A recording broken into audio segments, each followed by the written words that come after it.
Aujourd'hui a lieu une opération hôpital mort. Les soignants grévistes dénoncent une nouvelle fois le manque de moyens de l'hôpital public. Ce matin, dans le hashtag, on s'intéresse aux solutions, car à l'échelon local, les choses bougent.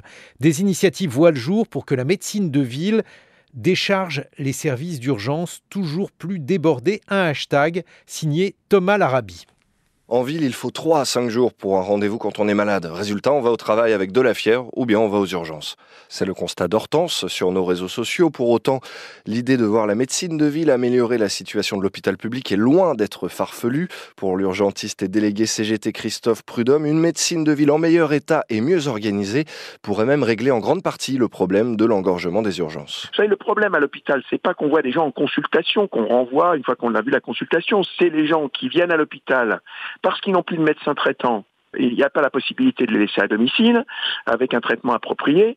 Ils viennent à l'hôpital et quand ils viennent à l'hôpital, il leur faut des lits et on n'a pas de lit. Quand vous renvoyez quelqu'un en ville, si vous avez d'un côté le médecin, de l'autre côté le kiné, encore un autre coin, l'infirmière qui a aucune coordination, que chacun vient, facture son acte, ça fonctionne pas.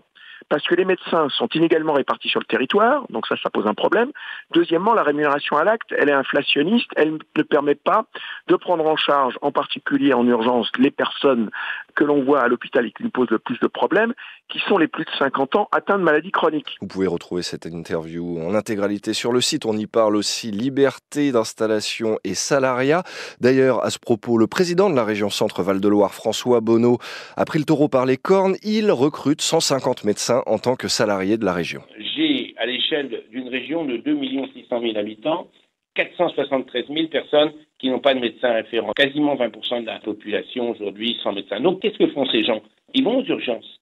Et donc, à partir du moment où vous améliorez notamment les visites non programmées sur les territoires, dans nos maisons de santé et avec nos médecins salariés, vous avez nécessairement des choses qui vont désengorger les urgences. C'est urgent de le faire, le choix de la solution et non pas le choix de la lamentation. Et certains médecins de ville s'organisent également entre eux. C'est le cas dans le canton de Saint-Georges-sur-Cher où 7 généralistes ont mis en place un système appelé PAIS il y a 10 ans déjà.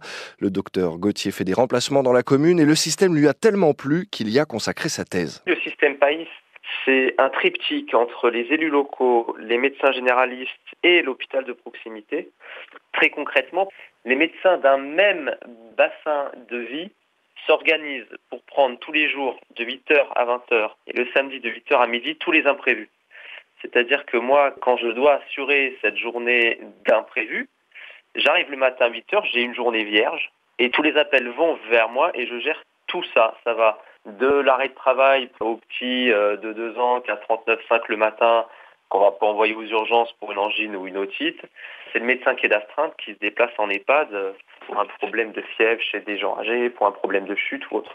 Et tout ça, ça contribue à désengorger les urgences évidemment, parce que si les patients peuvent être pris à 3 minutes de chez eux dans le cabinet de proximité, ça leur évite de faire 25 minutes pour aller à l'hôpital pour des problèmes bénins qui relèvent de la médecine générale. Et la formule a selon lui tout pour conquérir les jeunes médecins. Le système PAIS facilite également la vie des médecins parce que certes, il y a une astreinte de 8h à 20h, mais c'est compensé par les autres jours où on organise sa journée comme on le veut, étant donné qu'on sait qu'il y a un confrère à tour de rôle qui fait tous ces imprévus-là.